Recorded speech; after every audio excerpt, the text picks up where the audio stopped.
옛날 인도의 한 고요한 마을에 맑고 청아한 작은 강이 흐르고 사계절 내내 푸르른 숲으로 둘러싸인 외부 세계와 동떨어진 평화로운 수행처가 있었습니다.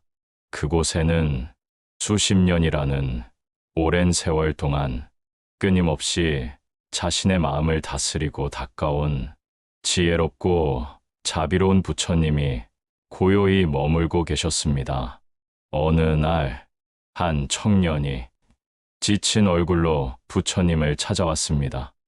그의 눈 밑에는 깊게 팬 어두운 그림자가 있었고, 메마른 입술은 아무 말 없이도 그가 얼마나 오랫동안 고통 속에 홀로 서 있었는지를 말해주고 있었습니다. 청년은 부처님의 앞에 앉자마자 숨을 고르지도 못한 채 떨리는 목소리로 말했습니다. 부처님, 저는 더 이상 버틸 자신이 없습니다. 하루하루가 산을 오르는 것처럼 숨이 차고 괴롭습니다. 어째서 제 삶에는 이토록 고통스러운 일만 계속되는 걸까요? 하고자 하는 일마다 막히고 실패하고 노력해도 돌아오는 것은 후회뿐이고 사람들과의 관계도 늘 어긋나기만 합니다. 어디서부터 잘못된 것인지조차 모르겠습니다. 저는 도대체 무엇을 잘못하고 있는 걸까요? 청년의 목소리는 마지막 말에 닿자 작게 떨리며 금방이라도 울음을 터뜨리듯 가늘어졌습니다. 부처님은 청년을 가만히 바라보았습니다. 그 시선에는 안타까움도 연민도 없었습니다. 대신 그의 고통을 있는 그대로 껴안는 듯한 깊고도 맑은 평온이 깃들어 있었습니다. 부처님은 청년의 어깨 위로 내려앉은 무거운 절망을 조용히 바라보며 그 절망 속에서조차 빛날 수 있는 작은 가능성을 찾고 계신 듯 했습니다. 잠시 후 부처님은 조용히 입을 열었습니다. 그 목소리는 깊은 숲 속의 바람처럼 차분하고 부드러웠습니다. 내가 어린 시절 이 강가에 서 있었을 때 비가 많이 와서 강물이 거칠게 흘렀다. 푸른 숲을 가로지르며 거센 물살이 소리를 내고 바위에 부딪혀 하얀 포마를 일으키는 모습을 보며 그때 나는 생각했지. 이 강도 이렇게 넘칠 때가 있구나 하고. 하지만 시간이 흘러 가뭄이 찾아오자 강물은 바닥을 드러냈다. 바위 위에 말라붙은 작은 물풀들만 쓸쓸하게 흔들리고 강바닥의 모래가 뜨거운 태양 아래 금빛으로 빛나는 것을 보며 나는 또 이렇게 생각했지. 언젠가는 다시 물이 흐를 것이다. 세상사도 그와 같단다. 강물처럼 삶에도 철이 있고 때가 있다. 지금 내 삶에 물이 말라붙은 듯 숨통이 막히고 모든 것이 끝난 것처럼 느껴질지라도 세월이 지나면 다시 물이 흐르는 때가 반드시 온다. 왜냐하면 마른 강바닥에도 깊은 곳에는 여전히 물이 흐르고 있기 때문이다. 보이지 않는다고 해서 사라진 것이 아니며 느껴지지 않는다고 해서 죽은 것이 아니다. 삶도 그러하단다. 청년은 부처님의 말씀을 들으며 그만 눈물을 흘리고 말았습니다. 뜨거운 눈물이 마른 그의 뺨을 타고 천천히 흘러내렸습니다. 그 눈물에는 오랜 괴로움과 벗어날 수 없는 두려움, 그리고 누구도 이해해주지 못한 깊고 어두운 외로움이 모두 담겨 있었습니다. 청년은 흐느끼듯 입을 열었습니다. 하지만 부처님, 그 기다림이 너무 괴롭고 두렵습니다. 하루하루가 끝없는 어둠 속을 혼자 걷는 것 같습니다. 아무리 걸어도 빛은 보이지 않고 한 발을 내디딜 때마다 절벽으로 떨어질 것 같은 공포가 몰려옵니다. 이렇게 사는 것이 무슨 의미가 있을까요? 무엇을 위해 이토록 아프게 버텨야만 합니까? 그의 목소리는 점점 작아져 마지막 말은 마치 숨결처럼 사라졌습니다. 부처님은 작은 미소를 지었습니다. 그 미소는 안타까움도 동정도 아닌 마치 깊은 바다를 내려다보는 듯 끝없는 평온과 한없는 자비가 담긴 미소였습니다. 부처님은 작고 부드러운 목소리로 말씀하셨습니다. 괴로움 속에서도 의미는 있다. 강물이 마른 자리에는 새로운 풀이 자라고 가뭄 속에서도 하늘은 더 푸르게 빛나지 않느냐. 사람들은 고통이 찾아오면 자신이 끝났다고 생각한다. 그러나 고통은 너를 삼키기 위해 있는 것이 아니라 내 안에 숨어 있는 지혜를 꺼내기 위해 오는 것이다. 불길 속에서 쇠가 단련되듯 괴로움 속에서 너의 인내와 자비와 지혜도 함께 자라는 법이다. 내가 지금 견디고 있는 이 아픔은 너를 약하게 만들기 위해 온 것이 아니라 내 마음을 더 넓고 깊게 만들기 위해 온 것이다. 청년은 작게 한숨을 내쉬었습니다. 그 한숨에는 지쳐버린 체념과 마지막 남은 의지 사이에 아슬아슬한 마음이 담겨 있었습니다. 하지만 저는 두렵습니다. 앞으로도 계속 실패하면 어쩌죠? 이 고통이 끝나지 않는다면, 이 끝없는 어둠 속에서 평생을 살아야 한다면, 저는 어떻게 살아야 하나요? 청년의 눈동자는 물에 잠긴 달빛처럼 흔들렸습니다. 그때 부처님은 조용히 청년의 손을 잡았습니다. 부처님의 손은 늙지도 젊지도 않은, 차갑지도 뜨겁지도 않은 고요한 새벽바람 같은 온기였습니다. 두려움은 앞이 보이지 않기 때문에 생기는 것이다. 하지만 생각해 보아라. 어두운 밤길도 한 발자국 내디디면 그 다음 발을 내디딜 곳이 보이지 않느냐. 처음엔 모든 것이 어둡고 끝이 보이지 않아 두려울 뿐이다.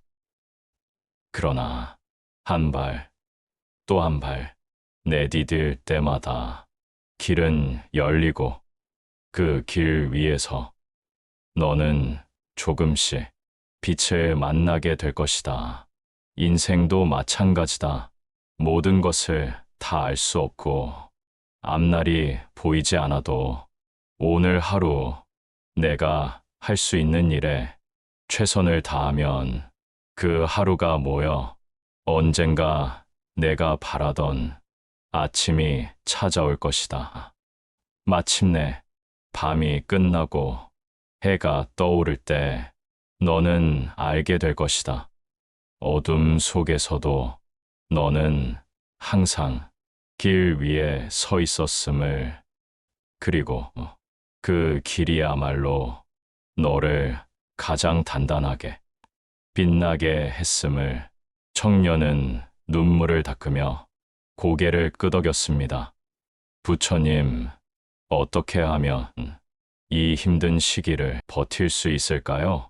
청년의 목소리는 희미하게 떨렸고 그 떨림에는 마치 마지막 숨을 붙잡고 있는 바람결 같은 간절함이 배어 있었습니다.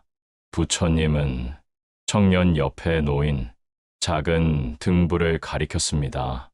작은 토기 등잔 위에서 가느다란 불꽃 하나가 조용히 흔들리고 있었습니다. 저 등불을 보아라. 저 작은 불빛이 깊고 긴 밤을 모두 밝힐 수는 없지만 내가 가는 길, 발밑만큼은 분명히 비출 수 있지 않느냐. 내 발이 닿고 그 한 뼘 앞이라도 비출 수 있다면 너는 넘어지지 않고 걸어갈 수 있다. 마음도 그와 같단다. 내가 지금 삶이 깜깜하다고 느껴질 때 빛이 없어서 길이 보이지 않는 것이 아니라 내가 찾는 빛이 너무 크고 환하기만을 바라고 있기 때문이다. 하지만 생각해 보아라. 밤하늘을 한 번에 다 밝히려 하는 것은 한 인간의 힘으로는 불가능한 일이 아니냐. 그러니 지금 내 안에 있는 작은 등불부터 켜거라. 너의 작은 선행 하나가 너의 하루를 밝히고 내가 한 번 내민 손길이 누군가의 눈물을 닦아주며 너의 따뜻한 말 한마디가 어두운 마음을 안고 있던 사람의 가슴을 조용히 밝히는 것이다. 그리고 그 작은 불빛들이 하루하루 모이고 쌓여 마침내는 내 인생 전체를 은은하게 밝혀줄 것이다. 무엇이 큰 빛이고 무엇이 작은 빛인지 그 기준은 누구도 말할 수 없다. 한밤중에 켠 작은 등불 하나가 끝없는 어둠 속에서 1000개의 횃불보다 더 귀하게 느껴지는 법이다. 그러니 너는 크고 눈부신 빛을 애써 찾으려 하지 말고 지금 내 손에 쥔 작은 등불부터 소중히 밝혀라. 청년은 부처님의 말씀을 듣고 오래도록 침묵했습니다. 그 침묵 속에서 자신의 거친 숨결 소리가 천천히 가라앉기 시작했습니다. 그리고 그 숨결 사이로 희미하지만 분명하게 자신이 살아있다는 진실을 느꼈습니다. 심장이 아직 뛰고 있고 배는 공기를 들이마시고 내쉬며 그를 살게 하고 있다는 사실이 아직 무너지지 않았다는 작은 희망처럼 가슴에 스며들었습니다. 청년의 눈동자에 흐릿한 빛이 돌았습니다. 그 빛은 아직 희미했지만 언젠가 그의 내면을 가득 비출 작은 등불의 시작이었습니다. 한참의 생각을 정리한 잠시 후 청년은 다시 조심스럽게 부처님을 올려다보며 겸손한 마음으로 또 다른 질문을 드렸습니다. 존경하는 부처님, 제가 살아가다 보면 때로는 정말 견딜 수 없을 만큼 마음이 무너질 것 같은 깊고 어두운 괴로운 순간들이 찾아옵니다. 내면의 힘이 완전히 꺾이고 세상에서 가장 쓸모없는 존재처럼 느껴질 때, 모든 희망이 사라진 것만 같은 순간에, 그런 암흑 같은 시간이 찾아올 때, 저는 도대체 어떻게 해야 합니까? 어떻게 그 순간을 이겨낼 수 있을까요? 부처님은 청년의 절박한 질문을 듣고 잠시 침묵하셨습니다.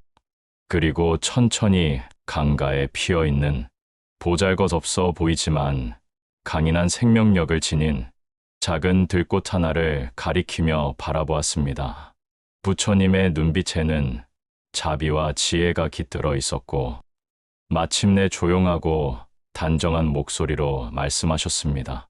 저기 피어 있는 들꽃을 자세히 보아라. 누구도 특별히 돌보거나 관심을 주지 않지만 저 작은 꽃은 어떤 환경에서도 묵묵히 자신의 본연의 몫을 다해 그 자리에서 충실하게 피어 있지 않느냐. 거센 바람이 불어와 흔들리면 꺾이지 않고 유연하게 고개를 숙이며 흔들리고 차가운 비가 내리면 원망하지 않고 조용히 그 물을 받아들이며 적시우고 따스한 햇살이 내리쬐면 감사하는 마음으로 그 빛을 온전히 머금어 더욱 선명하고 환하게 피어나는 모습을 보이지 않느냐. 인간의 삶도 정확히 그와 마찬가지란다. 주변의 누군가로부터 특별한 인정과 위로가 없더라도 내가 그저 묵묵히 너의 소중한 삶을 결코 포기하지 않고 꿋꿋이 살아가는 것, 그 한 가지만으로도 이미 세상에서 가장 위대하고 존귀한 일이니라.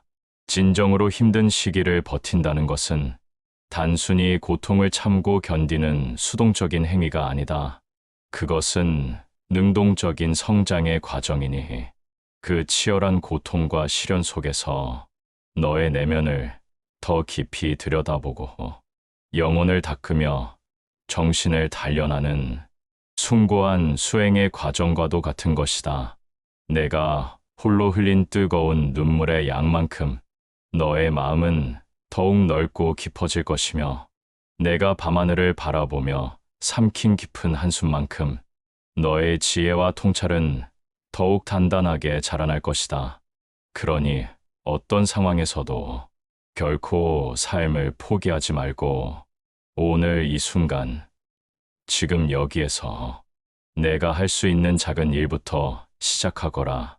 때로는 폭우가 쏟아져 강물이 범람하여 넘치는 날이 있을 것이고 때로는 가뭄이 들어 물줄기가 마르는 날도 있겠지만 강은 결코 자신의 본질을 잃지 않고 언제나 변함없이 그 자리에 있듯이 너 또한 어떤 고난과 역경 속에서도 너의 본래 자리, 너의 본성을 잃지 않고 그곳에 굳건히 있어야 하느니라.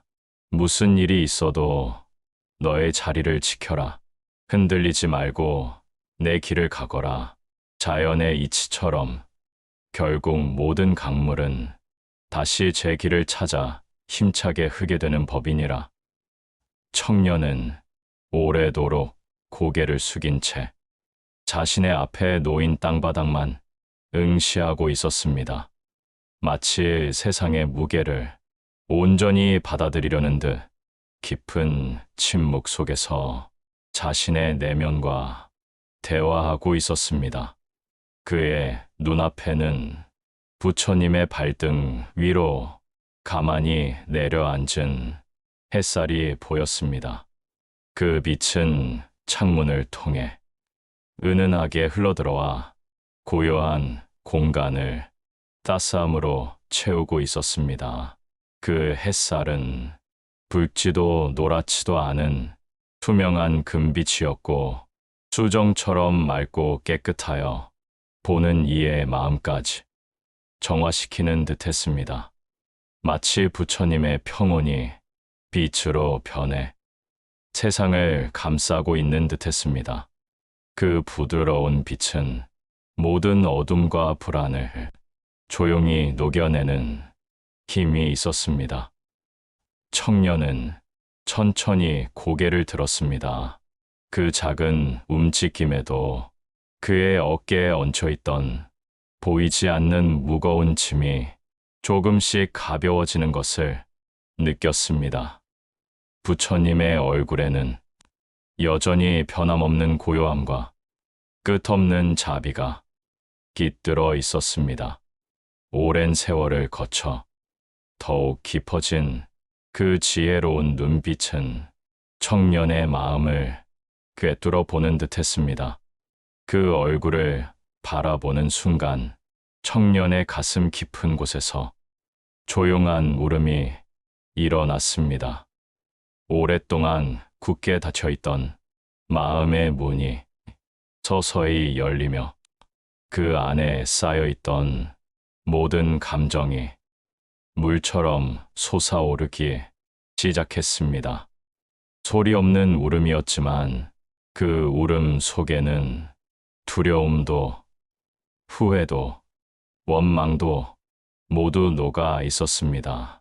그것은 마치 오래된 상처에서 고름이 빠져나가는 것처럼 아프면서도 필요한 치유의 과정이었습니다. 그 울음이 다 흐르고 나자 마음 한 귀퉁이에 작은 빈자리가 생겼습니다. 그것은 마치 겨울 내내 얼어있던 땅이 봄이 되어 서서히 녹아내려 새싹이 자랄 준비를 하는 것과 같았습니다. 그 빈자리는 슬픔이 떠나간 자리가 아니라 모든 감정을 있는 그대로 받아들이고 자신을 용서할 수 있는 평화로운 공간이었습니다. 새로운 희망이 앉을 수 있는 자리였습니다. 그것은 아직 보이지 않는 가능성이었지만 분명히 그곳에 존재하고 있었고 조용히 그의 내면에서 자라나고 있었습니다. 청년은 조용히 일어나 부처님께 큰 절을 올렸습니다. 그 절은 단순한 예의가 아닌 자신의 존재 전체를 낮추어 진정한 겸손과 감사를 표현하는 행위였습니다. 그의 이마가 차가운 대지에 닿자 온 몸의 감각이 그 한 점으로 모여들었고 자신의 존재가 이 세상과 연결되어 있음을 느꼈습니다. 긴 시간 동안 잊고 살았던 흙냄새와 대지의 온기가 느껴졌습니다. 그것은 마치 어머니의 품속과도 같은 원초적인 안정감과 보호받는 느낌을 주었습니다. 그 온기는 그동안 자신을 짓누르고 있던 끝없는 불안과 두려움을 마치 봄볕이 차가운 얼음을 녹이듯 부드럽게 감싸 안았습니다. 그의 마음 속 등불은 작고 흔들렸지만 그 미약한 빛조차도 깊은 어둠 속에서는 가장 밝은 별처럼 빛나고 있었습니다. 그 불빛이 바람에 꺼지지 않고 오히려 그 저항을 통해 더욱 강하게 타오르는 법을 배우고 있었습니다. 오히려 바람 속에서 더 환하게 타오르고 있음을 마치 불꽃이 바람을 만나 더 크게 번지듯 역경이 오히려 그의 내면의 힘을 더욱 강하게 만들고 있었습니다. 그는 느낄 수 있었습니다. 그것은 단순한 감각이 아닌 온 존재로 깨닫는 깊은 통찰과 같은 것이었습니다. 그날 이후 청년의 삶에는 아직도 많은 고통과 넘어야 할 산들이 남아 있었지만 그것들은 더 이상 그를 압도하는 장애물이 아닌 성장과 배움의 기회로 다가왔습니다. 그의 마음 한구석에는 부처님의 가르침이 언제나 잔잔하게 흐르고 있었습니다. 그것은 마치 강물처럼 때로는 조용히, 때로는 힘차게 그의 삶의 여정을 함께하며 방향을 제시해 주었습니다. 그 흐름은 마치 마른 강바다 아래에서 조용히 흘러가는 지하수처럼 눈에 보이지 않아도 끊임없이 존재하며 생명의 근원이 되어주는 소중한 물줄기였습니다. 겉으로는 보이지 않아도 그의 삶 전체를 조용히 적시고 있었습니다. 그것은 마치 뿌리에 스며드는 물처럼 눈에 보이지 않는 곳에서 생명의 힘을 키워주고 있었습니다. 그리고 그 물줄기는 언젠가 그의 마음에 푸른 숲을 자라게 하리라는 것을, 작은 씨앗이 자라 거대한 나무가 되고 그 나무들이 모여 울창한 숲을 이루듯 그의 내면에도 풍요로운 생명의 숲이 자라날 것입니다. 그는 조용히 믿고 있었습니다. 그 믿음은 맹목적인 희망이 아닌 자연의 이치를 이해하고 삶의 순환을 받아들이는 깊은 지혜와 통찰에서 비롯된 것이었습니다.